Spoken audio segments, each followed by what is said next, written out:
તો મિત્રો આ મકાનમાં કલર કરવાનો હતો એટલે આ મકાનમાં કહવું પડે એમ હતું, કેમ કે આ વરસાદને કારણે આ સેવાળી ગયું હતું દિવાલ.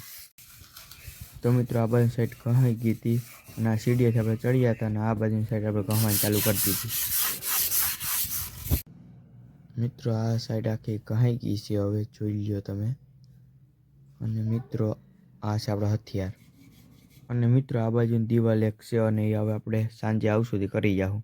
મિત્રો આપણે આરામથી ના સીડિયાથી નીચે ઉતરી જઈએ.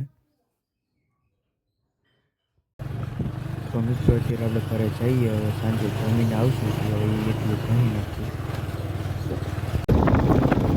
તો મિત્રો આપણે અત્યારે નીકળી ગયા છીએ. તો મિત્રો આપણે અત્યારે પહોંચી ગયા છીએ અને સીડીએથી ઉપર ચડી જઈએ અને પછી આપણે ઘસવાનું ચાલુ કરી દીધું છે અત્યારે. હવે મિત્રો બ્રશ ખાતા હતા અને આપણો હાથ કહાણો એટલે આપણે લાગ્યું છે. તો આ મિત્રો આ સાઈડ રહી ગઈ હતી અને આપણે કહવા આવ્યા હતા અને કહાની કમ્પ્લીટ થઈ ગઈ છે.